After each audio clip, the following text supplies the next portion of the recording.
যত দ্রুত আপনি ইন্টারভেনশনাল স্টেজে আপনি যেতে পারেন। এখন ব্যাপার হচ্ছে আপনি হয়তো পেশেন্টকে বললেন বা পেশেন্টের গার্জেনকে বললেন যে তার অ্যামলাইপে ডিটেকশন হয়ে গেছে আমার টেস্টে, এখন তার কিছু এক্সারসাইজ লাগবে বা এই ধরনের আমি ইন্টারভেনশনাল প্রসিডিওরে যাব। কারণ পেশেন্টের গার্জিয়ান যদি উইলিং না থাকে, যদি রাজি না থাকে, আপনি কিন্তু পারবেন না, তাই না? এই জন্য এখানে কাউন্সিলিং পার্ট পেশেন্টের গার্জিয়ানের প্রতি এটা কিন্তু আরেকটা ইম্পর্টেন্ট ইস্যু আমাদের জন্য। তো আমরা ম্যানেজমেন্ট যে আপনার মেথোডোলজি, সেখানে কিছু জেনারেল প্রিন্সিপালস আমাকে মেনে চলতে হবে। এক নাম্বার যদি আপনি আসেন যে ট্রিট দ্য আন্ডারলাইং কজেস, যে প্রথমে আপনাকে ধরতে হবে যে কী কারণে তার এটা হয়েছে। যদি ক্যাটারেক্টের জন্য হয়ে থাকে, কারণ সেখানে স্টিমুলাস ডিপ্রাইভেশন হবে। যদি টোসিস হয়ে থাকে, স্টিমুলাস ডিপ্রাইভেশন হবে। ক্ষেত্র বিশেষে বাচ্চাদের তো ভিট্রাস হেমোরেজ হয় না, যদি সেখানে হয়, এখানে যে পিএইচপিভি নামে একটা টার্ম আছে বাচ্চাদের হতে পারে, যে প্রাইমারি হাইপারপ্লাস্টিক প্রাইমারি ভিট্রিয়াস, এরকম একটা হাইপারপ্লাস্টিক প্রাইমারি ভিট্রিয়াস ও পারসিস্টেন্ট হাইপারপ্লাস্টিক প্রাইমারি ভিট্রিয়াস। এটা বাচ্চাদের কিন্তু অনেক ক্ষেত্রে কমন। যারা পেডিয়াট্রিক অপথ্যালমোলজি নিয়ে যে সমস্ত অপথ্যালমোলজি কাজ করেন, ওনারা এইসব রোগীগুলো ফ্রিকুয়েন্টলি পান।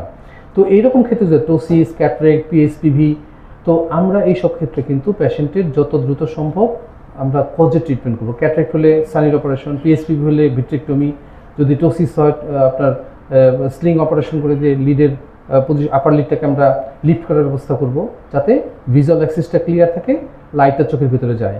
যেহেতু স্টিমুলাস ডিপ্রাইভ হচ্ছে, স্টিমুলাসটাকে আমরা ম্যাকুলা পর্যন্ত পৌঁছাতে ব্যবস্থা করব।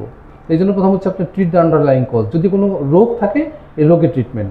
সেকেন্ড হচ্ছে আমাদের ফুল টাইম রিফ্র্যাক্টিভ কারেকশন। কারণ অ্যানাইসোমেট্রোপিক অ্যামব্লায়োপিয়া বলেন আর অ্যামেট্রোপিক অ্যামব্লায়োপিয়া বলেন, এই দুইটা ক্ষেত্রে আপনাকে অপটিক্যাল কারেকশনের বিকল্প নেই। Optical correction is the main আপনার কি ইন্টারভেনশনাল পারপাস। তো এখানে আপনাকে অপটিক্যাল কারেকশন চশমা, এবং আমি প্রিফার করব, কারণ আপনারা বুঝতে পারতেছেন অ্যামব্লায়োপিয়া তো আসলে ধরেন 2-3 ডায়োপ্টার ডিফারেন্স থাকলে তো অ্যামব্লায়োপিয়ার সাথে তো ওইভাবে ডেভেলপ হবে না। তো যখন এর চেয়ে বেশি থাকবে তখন এটা আরও বেশি মোর প্রমিনেন্ট আকারে আসবে। তো এক্ষেত্রে আমরা কিন্তু আমরা কন্ট্যাক্ট লেন্সটা আমরা প্রমোট করতে পারি।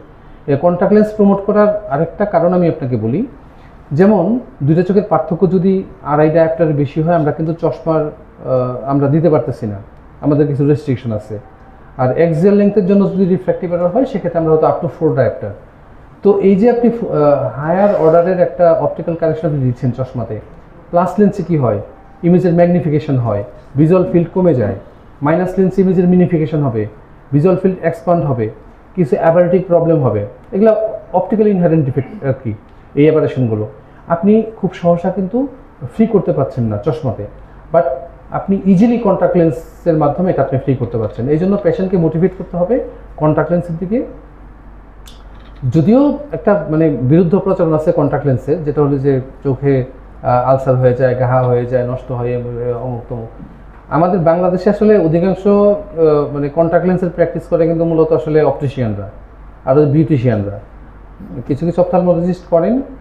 তো ব্যাপার হচ্ছে যে এটা কিন্তু আসলে আমাদের হাতে নাই, তো এটা আমাদের হাতে নিয়ে আসতে হবে।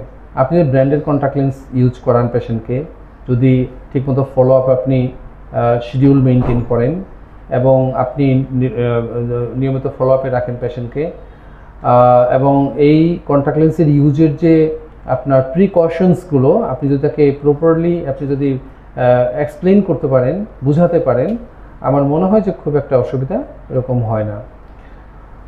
তো এরপর আপনি আসেন অপটিক্যাল পেনালাইজেশন। এটা আমরা দুইটা পদ্ধতিতে করতে পারি। একটা হচ্ছে চোখে ড্রপ দিয়ে, একটা হচ্ছে ওই বেনগার্টার ফিল্টার্স বলি আর কি আমরা। যেমন চশমা আছে, চশমার উপরে আপনার একটা কাজ, আপনি ফগি কিছু ট্যাপ পাওয়া যায়, এই ট্যাপ দিয়ে আপনি বন্ধ করে দিলেন, বা ফগি কিছু আপনার প্লাস্টিকের শিট পাওয়া যায়, সেটা আপনি বন্ধ করে দিলেন। আমরা অনেক সময় চশমার কাছেও আমরা দেখি যে কিছু ফগি ফ্রস্টেড গ্লাস পাওয়া যায়। তো এই ফ্রস্টেড গ্লাসটার আরেক নাম হচ্ছে আপনার বেনগার্টার্স ফিল্টার্স। তো এর মাধ্যমে আমরা তাহলে অপটিক্যালি আমরা করতে পারি পেনালাইজেশনের মাধ্যমে, অথবা এই বেনগার্টার্স ফিল্টার্সের মাধ্যমে, যেটা আমরা বলতেছি যে ফ্রস্টেড গ্লাস। এরপর আমরা অক্লুশন অ্যাপ্লাই করতে পারি। তো অক্লুশনটাকে যদিও ধরেন খুব মানধাতা আমলের ট্রিটমেন্ট বলা হয় অ্যামব্লাইপিয়া ম্যানেজমেন্টের ক্ষেত্রে, কিন্তু এটার উপযোগিতা কিন্তু কম না। এবং এটা আমরা কিন্তু ধরেন ভিশন থেরাপির যে ইকুইপমেন্টগুলো এগুলো কিন্তু মার্কেটে খুব অ্যাভেলেবল না, এবং আমরাও খুব একটা যারা ক্লিনিশিয়ান খুব একটা ইউজ টু না, পেশেন্টও হয়তো বা ওইভাবে ইউজ টু না। আর এই অ্যামব্লাইপিয়া ট্রিটমেন্টের ক্ষেত্রে যতটা না আপনার অফিস বেসড থেরাপি প্রেফারেবল, যেমন আমার চেম্বারে আসলো, হসপিটালে আসলো, সে অ্যামব্লাইপিয়া থেরাপি দিয়ে গেল, এর চেয়ে বেশি এফেক্টিভ হয় সে যখন বাসায় গিয়ে করে। বাসায় গিয়ে করলে কিন্তু সে একদম ফ্রিকোয়েন্টলি করতে পারতেছে। তো এই জন্য আমরা কিন্তু পেশেন্টকে সাধারণত প্রমোট করি বা পেশেন্টের গার্জেনকে প্রমোট করি যে বাচ্চাকে নিয়ে আপনি বাসায় আপনি এই থেরাপিগুলো দেওয়াবেন। তো যার মধ্যে অন্যতম হচ্ছে আপনার এই প্যাচিং। তো এখন মানে মডার্ন যে ভিশন থেরাপির যে টেকনিক্স, এগুলো আপনার কিন্তু সব সফটওয়্যার বেসড অনেকাংশে চলে আসছে। এই যে অ্যান্ড্রয়েড ফোন, ট্যাব, তারপরে কম্পিউটার স্ক্রিন, বাসার মধ্যে যদি এলইডি টেলিভিশন থাকে, সেই টেলিভিশনের মধ্যে আপনি ইজিলি আপনি সেগুলো দিয়ে জাস্ট গেম আকারে বাচ্চা খেলবে, আর তার ভিজুয়াল যে সাপ্রেশন এগুলো থেকে সে রিভার্স করতে পারবে। এখন এই লেভেলে চলে আসছে আর কি। তো এটা একটা গেল। এরপরে আপনি আসেন যে পেশেন্টের যে বাইনোকুলার এবং ডাইকপটিক থেরাপি বা পারসেপচুয়াল যে লার্নিং এবং ভার্চুয়াল যে রিয়ালিটি, এগুলো হচ্ছে আপনার একেবারে সবচেয়ে মডার্নাইজড আপনার এই টেকনিক্স অ্যামব্লাইপিয়া থেরাপির জন্য। তো যেটার সাথে আমরা আসলে ওইরকম কেউ অ্যাকাস্টমড না, আমরা জানি না। তবে বাংলাদেশে এটা শুরু হয়েছে, কোনো কোনো হসপিটালে আপনার এই ডিভাইসগুলো অ্যাভেলেবল করেছে। তো এগুলোর ভিজুয়াল আউটকাম কিন্তু চমৎকার। এখন আপনি আমরা যেটা বলি, আগে জানতাম যে 12-14 বছরের আগে 12-14 বছরের আগে পর্যন্ত আপনি এই অক্লুশন থেরাপি বা অ্যামব্লাইপিয়া থেরাপি দেওয়া যাবে, এরপরে অ্যামব্লাইপিয়া থেরাপি কোনো খুব একটা কাজ করে না। কিন্তু এই থিওরিটা এখন টোটালি আপনার আমাদের একটা মিসলিড ইনফরমেশন দেয়, অর্থাৎ এটা ভুল। আপনি একটা পেশেন্টের বয়স যদি তার 60 বা 65-70 হয়, আপনি কিন্তু তাকে অ্যামব্লাইপিয়া থেরাপি আপনি দিতে পারবেন এবং ভিজুয়াল আউটকাম সেখানে হবে, যেহেতু রোগটা কিন্তু ব্রেইনের, রোগটা হচ্ছে ব্রেইনের। এই জন্য আমরা বয়স যদি তার 60-70 হয়, আমরা অ্যামব্লাইপিয়া থেরাপি দিতে পারবো। তো এই থেরাপির ক্ষেত্রে আপনি অক্লুশন কিন্তু খুব একটা কাজ করবে না, যেখানে ডাইকপটিক থেরাপি, পারসেপচুয়াল লার্নিং, তারপরে ভার্চুয়াল আপনার ওই রিয়ালিটির কিছু ডিভাইস আছে, এগুলো আপনি যদি পেশেন্টকে হ্যাবিচুয়েটেড করাতে পারেন, পেশেন্টকে যদি আপনি এক্সারসাইজ করাতে পারেন, তাহলে দেখা যাবে যে একদম আউটস্ট্যান্ডিং আউটকাম আমরা পাই। তো এগুলো যদি আমাদের কাছে না থাকে, আমরা চেষ্টা করবো এগুলো জোগাড় করার জন্য। কারণ আপনি কিন্তু অ্যামব্লাইপিয়ার প্রচুর রোগী আপনি পাবেন, আপনার চেম্বারে পাবেন। আপনি প্রতিদিন না পান, 2 দিনে আপনি 1-2টা পাইতে পারেন, সপ্তাহে আপনি 4-5টা পেতে পারেন। এবং আপনি যদি অফিস বেসড থেরাপি আপনি এনশিওর করেন যে প্রতিদিন আপনার চেম্বারে এসে সে আধা ঘন্টা করে এক্সারসাইজ করে যাবে, এরকম হয় কিন্তু আপনি 1 মাসে যদি আপনি এরকম 30টা 40টা 50টা আপনি পেশেন্ট যদি আপনি করতে পারেন, আপনারা এক্সট্রা রুগী আপনার আসলো কি না আসলো আপনার হেডেক করা দরকার নেই। এই জন্য আমি আপনাদেরকে বলবো যে যার যেখানে সুযোগ আছে আপনারা চেষ্টা করবেন। এই রোগীগুলো কিন্তু সব জায়গায় আছে, এই রোগীগুলো কি জায়গায় জায়গায় ঘুরে, এই ডাক্তারের কাছে যায়, ওই ডাক্তারের কাছে যায়, কিন্তু তার যে মেইন যে থেরাপিটা এটা কিন্তু সে কোথাও পাচ্ছে না। তো এটা আপনারা মানে সাচ আপনারা যারা যারা এই সুযোগটা আছে, এটা আপনাদের চেম্বারে বা হসপিটালে অ্যাভেলেবল করবেন। অ্যাভেলেবল করলে এটা কিন্তু আপনার বিরাট একটা আপনার চেম্বারেও হলো, আপনার ইনকামও হবে, সামাজিক দায়বদ্ধতা বলেন, আপনি আপনার নিজের যে একটা বাউন্ডনেস বলেন জাতির প্রতি, সমাজের প্রতি, দেশের প্রতি, সেটা আপনি দেখেন এখানে আপনি এটা অ্যাপ্লাই করতে পারবেন।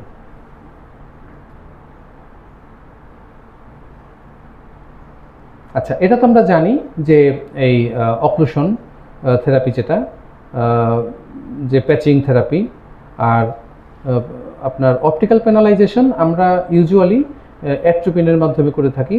এবং এই যে পেনালাইজেশনটা করা হয় এটা সাধারণত ফেলো আইতে, যে চোখটা অ্যামব্লায়োপিক ওই চোখে কিন্তু করা হয় না, করা হয় যে চোখটা ভালো ওই চোখে। তো এটা আমরা একটু মাথায় রাখবো। তো আপনারা দেখতেই পাচ্ছেন যে ছবিতে আসছে যে বেনগার্টার ফিল্টার্স, যেটা আমরা যে ফ্রস্টেড গ্লাস বলে থাকি, অথবা অক্লুডার, এই দুটার মাধ্যমে আমরা এই অপটিক্যাল পেনালাইজেশন যে প্রসেস এটা আমরা কমপ্লিট করি। এখানে কথা হচ্ছে যে আপনি এই যে অপটিক্যাল পেনালাইজেশনটা দিচ্ছেন, পেশেন্টের এক্সিস্টিং ভিজুয়াল কন্ডিশনটা কেমন, আপনার প্রেডিক্টেড ভিজুয়াল অ্যাকুইটি কেমন, অর্থাৎ আপনার ফোকাসটা পেশেন্টকে কোন পর্যন্ত আপনি নিয়ে যাবেন, সাপোজ আপনার অপটিক্যাল কারেকশন দিয়ে আপনি পেশেন্টের ভিশন পাচ্ছেন অ্যাম্বলায়োপিক আইতে 3/60, পেশেন্টের বয়স 10 বছর। এখন আপনার টার্গেট কি, যে আপনি পেশেন্টের ভিশনটা কত দিনের মধ্যে আপনি কত পর্যন্ত নিতে চান, এটা আপনার একটা টার্গেট রাখা লাগবে, এবং এই টার্গেট অনুযায়ী আপনাকে এই পেনালাইজেশনের যে শিডিউল এটা মেনটেন করতে হবে। এখন আপনি কি টোটাল টাইম টোটাল অক্লুশনে যাবেন, নাকি টোটাল টাইম পার্ট টাইম মানে পার্ট অক্লুশনে যাবেন, অথবা পার্ট টাইম পার্ট অক্লুশনে যাবেন, এটা আপনাকে নিশ্চিত হতে হবে বা এনশিওর করতে হবে পেশেন্টের ভিজুয়াল মানে রেসিডুয়াল ভিজুয়াল কন্ডিশন, তার ভিজুয়াল নিডস, তার অপটিক্যাল কারেকশন, এই সব বিবেচনায়। তো পার্ট টাইম অক্লুশন এটা জানেন তো বোধহয় সবাই, না? Total occlusion, part time occlusion, যেমন 24 ঘন্টায় একদিন সে হয়তো জেগে থাকতেছে 18 ঘন্টা, এই 18 ঘন্টায় তার চোখটা বন্ধ থাকবে, অর্থাৎ টোটাল টাইম টোটাল অক্লুশন। আচ্ছা, আবার এটা হতে পারে যে পার্ট টাইম অক্লুশন, 24 ঘন্টার মধ্যে 18 ঘন্টা সে জেগে থাকতেছে বা 16 ঘন্টা জেগে থাকতেছে, এই 16 ঘন্টার মধ্যে আপনি 8 ঘন্টা চোখটা বন্ধ রাখলেন আর 8 ঘন্টা চোখটা ওপেন রাখলেন, এই জিনিসটা। আর অক্লুশনের ক্ষেত্রে আপনাকে আরেকটা জিনিস খুব মেটিকুলাস ফলো আপে রাখতে হবে, সেটা হলো যে আপনি যে ভালো চোখে বন্ধ অক্লুশনটা দিচ্ছেন, এই অক্লুশনটা দিয়ে তার ভালো চোখটা যেন আবার অ্যাম্বলায়োপিক না হয়ে যায়। এটা কিন্তু অনেক সময় হয়, আপনি দেখা যাচ্ছে 1 মাস 2 মাস যখন আপনি ভালো চোখে অ্যাম্বলায়োপে যখন আপনি অক্লুশনটা দিচ্ছেন, তখন দেখা যায় তার ভালো চোখে তারা অ্যাম্বলায়োপে ডেভেলপ করে ফেলতে পারে।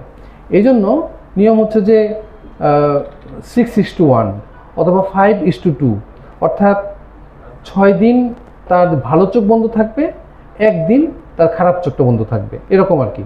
এই শিডিউলটা এটা আপনাকে আসলে পেশেন্টের ভিজুয়াল কন্ডিশন, পেশেন্টের ইন্টারেস্ট এবং আমাদের যে আপনার উইলিংনেস, এই তিনটার কম্বাইনেশন করে তারপর আপনাকে এই শিডিউলটা আপনাকে তৈরি করে দিতে হবে। এখানে ধরাবাঁধা এরকম কোনো নিয়ম নাই যে আমি এইভাবে করব। কারণ আপনি যদি মনে করেন যে 3 মাসে আপনি আউটকাম যা চান, যদি মনে আমি আর একটু 6 মাসে আসুক, কোনো সমস্যা নেই, সেটা আপনি পারবেন। This is total up to your choice. এখানে এরকম ধরাবাঁধা কোনো নিয়ম নাই যে আপনি কত সময় কি বন্ধ করবেন। এবার আমরা আসি আমাদের মেইন যে আলোচনা, সেটা হচ্ছে এই যে ডাইকপটিক স্টিমুলেশন। আপনারা দেখবেন যে ভিশন থেরাপির যে ডিভাইসগুলো সাধারণত আপনার অ্যাপ্লাই করা হয়, এর মধ্যে দেখবেন একটা চশমা আছে যার ডান পাশটা হলো আপনার ব্লু লাইট ফিল্টার আর বাম পাশটা হচ্ছে আপনার রেড লাইট ফিল্টার।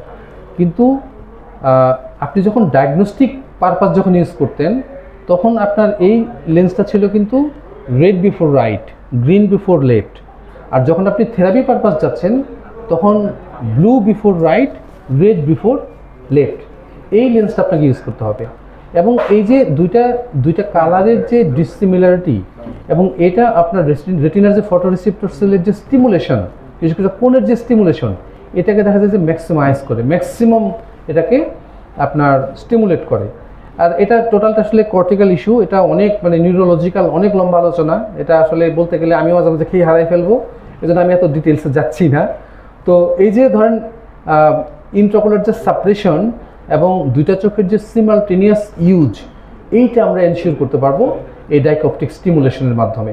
এবং এখানে আপনার যে কর্টিক্যাল যে ডেভেলপমেন্টটা হবে, এবং এটা অনেক লং লাস্টিং ডেভেলপ হবে। তো যে সমস্ত সেট আপে আপনার এই ডাইকপটিক স্টিমুলেশনের ফ্যাসিলিটিসগুলো অ্যাভেলেবল যদি আমাদের কাছে না থাকে, আমরা চেষ্টা করব পেশেন্টকে ওই জায়গায় পাঠিয়ে দেওয়ার জন্য। আমরা হয়তো অক্লুশন থেরাপি, রিফ্র্যাক্টিভ কারেকশন, এই সেই দিয়ে পেনালাইজেশন করে আমরা কিছু করতে পারছি না, বা আউটকাম ওইরকম ভালো না।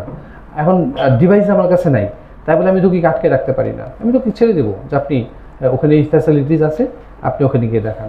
তো এখানে হয় কি যে কিছু গেমিফাইড হোম বেসড বাইনোকুলার থেরাপির কিছু ডিভাইস, কিছু গেমস আছে, কিছু সফটওয়্যার আছে, এইগুলো আমরা রাখতে পারি। এবং আপনারা দেখেন ওই যারা আমরা যে ইউটিউব চালাই বা নেটে ফ্রি ভার্সন কিছু ভিশন থেরাপির কিছু গেমস আছে এবং কিছু অ্যাপস আছে, এগুলো আপনারা পেশেন্টকে ডাউনলোড করে দিতে পারেন, যার মধ্যে কয়েকটা যেমন লুমিওপিয়া, কিউর সাইট, তারপরে আদার যে ভিআর যে অ্যাপসগুলো আছে, এগুলো আমরা কিন্তু আমাদের অ্যান্ড্রয়েড ফোনে বলেন, ট্যাবে বলেন, ল্যাপটপে বলেন, এটা কিন্তু ফ্রি ভার্সন কিছু পাওয়া যায়।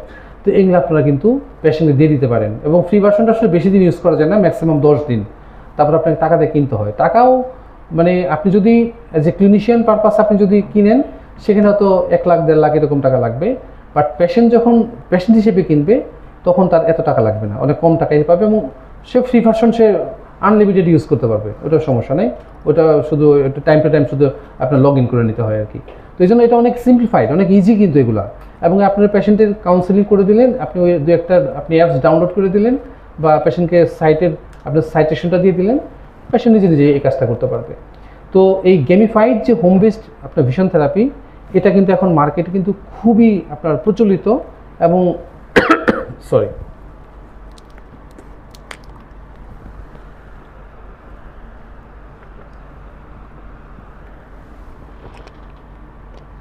এবং ওয়েল অ্যাকসেপ্টেড। কারণ যিনি এই গেমটা খেলতেছেন মানে এমব্লায়োপিক যে পার্সন, এটা বাচ্চা হোক বয়োবৃদ্ধ হোক যেই হোক, কারণ আপনি এখন দেখেন বাচ্চারা যেরকম মোবাইলে গেম খেলে না, মোবাইলে গেম খেলে ইউটিউবের ভিডিও টিডিও এসে দেখে, বয়স্করাও কিন্তু মোবাইল আসক্ত, জানেন কি না এটা?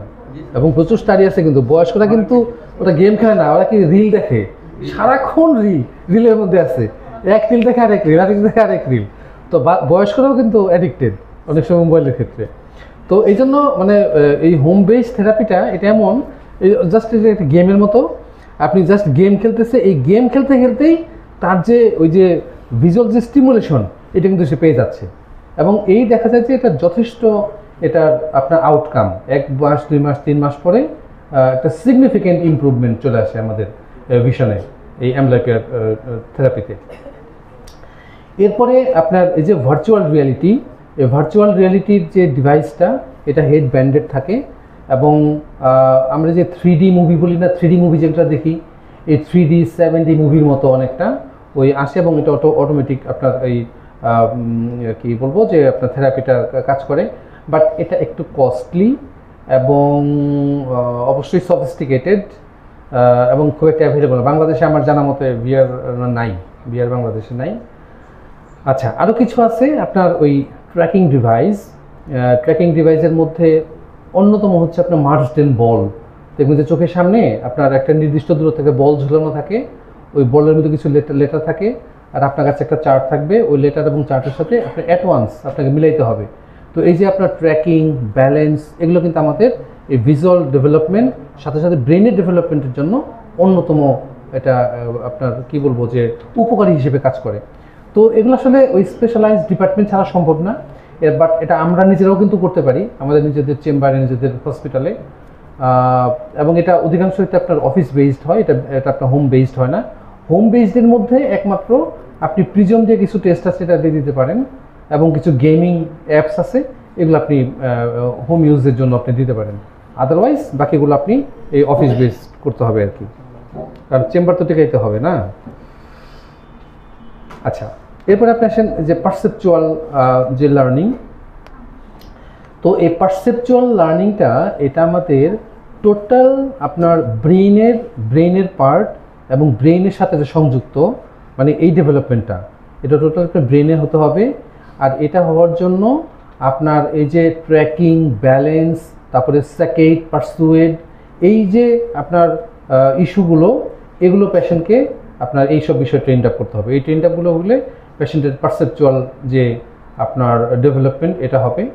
আর এটার সাথে আরেকটা জিনিস জড়িত যে আমরা যেমন এই যে আমাদের এই ক্রনোলজিক্যাল যে ডেভেলপমেন্টটা হয় একটা বাচ্চার জন্মের পর থেকে সে যখন আস্তে আস্তে দেখতে শেখে জানতে শেখে, যেমন একটা বাচ্চা যখন সে জন্মগ্রহণ করার পরে সে কিন্তু খুব ক্লোজ কন্ট্যাক্টে থাকে তার মায়ের। সে সকাল থেকে রাত পর্যন্ত যখনই সে চোখ মিলে তাকায় তার মায়ের চেহারাটা সে দেখতে পায়। এই জন্য দেখবেন বাচ্চা কিন্তু কথা বলতে পারছে না 3 মাস বা 2 মাস বা 4 মাস বয়সে, বাট তার মার ফেসটা সে যখন দেখে সে কিন্তু তখন একটু মানে আনন্দ প্রকাশ করে, বা কারণ তার ফার্স্ট কেয়ার গিভার হচ্ছে তার মা। তার দুধ খাওয়ার প্রয়োজন, তার পানি খাওয়ার প্রয়োজন, তার একটু অ্যাফেকশন আদর প্রয়োজন, এটা কিন্তু মা কিন্তু প্রোভাইড করতেছে। তাহলে বাচ্চা কিন্তু কথা বলতে পারতেছে না, তার যে ব্রেনের ডেভেলপমেন্ট ওইভাবে হয় নাই কিন্তু সে কিন্তু তার পারসেপশনটা কিন্তু এরকম যে না আমি এই ফেসটা দেখলে আমি ওনার কোলে যাব। আচ্ছা, যখন 1 বছর পার হয়, 1.5 বছর 2 বছর পার হয়, তার বাবা তার যদি ভাই বোন থাকে এবং ক্লোজ রিলেটিভ তাদের ফেসটা সে চিনে ফেলে। এবং সে আপনি একটা বাচ্চাকে যদি একটা ধমক দেন ও কিন্তু এটা মাথার মধ্যে রাখে যে ও আমাকে ধমক দিচ্ছে, আপনি পরবর্তী তাকে কোলে নিতে যান, সে কিন্তু কোলে যাবে না।